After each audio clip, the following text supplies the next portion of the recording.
This is a family matter. Why are you calling the police? Lana isn't even 18 yet. Calling the police won't do anything. I braced myself against the wall and stood up, looking at him in utter disappointment. The one who died is your son. And you still won't do anything? When he saw the blood on my forehead, a flicker of guilt crossed his eyes. Nina, we can have another child, but I only have one niece. What a good man. So devoted to his family. Back then, that was exactly what I had liked about him. He was filial. He treated his family well. I never imagined that same quality would become the blade pointed at me. He had never once seen my son and me as his real family. In his heart, only his own blood relatives mattered. Even his niece mattered more than his biological son. I turned to go downstairs, but my sister-in-law rushed over and shouldered past me.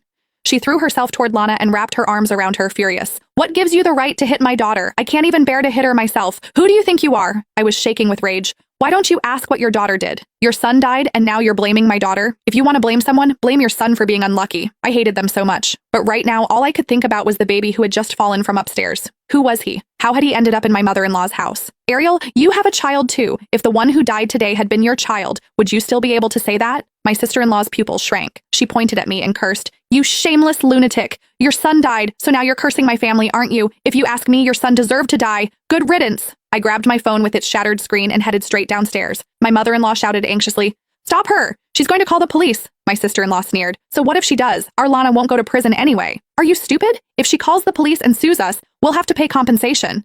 Ariel suddenly understood, and the disgust on her face deepened. David, look at the wife you married. Her own son is dead, and she still has the energy to scheme against us. My husband chased after me, his face dark with anger. But I had already sent a text to my parents telling them to call the police. He lunged forward to snatch my phone. When he saw the message I had sent, he was so furious that he slapped me across the face. I told you this is a family matter. Why do you insist on calling the police? My brother's family isn't well off to begin with. Are you trying to extort them? How did I never realize you were this vicious? I clutched my chest and let out a hopeless laugh. Yes, I was vicious. I hated them so much I wished their whole family would die. Without saying a word, I kept walking downstairs. I needed to know who that baby was. A vague answer had already formed in my heart, but I didn't dare believe it. When I ignored him, David panicked and followed me downstairs. Just as I was about to step outside, he grabbed my shoulders tightly. Nina, stop making a scene, okay? I already checked Leo. He's gone. Let's bury him and pretend none of this ever happened, all right? I pushed him away without expression, but in the next second my pupils shrank. The spot where the baby had been lying was now empty. I grabbed David by the collar and demanded, Where is the baby? What did you do with him? Police sirens sounded outside the courtyard. 2 officers walked in and asked, Who called the police? David clamped a hand over my mouth and forced out a smile.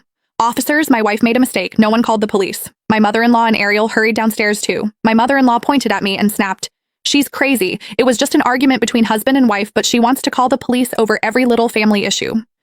The officers looked doubtful, but they seemed to think it was just a domestic dispute. They took a brief statement and left. Only after the police were completely gone did David finally let go of me. Nina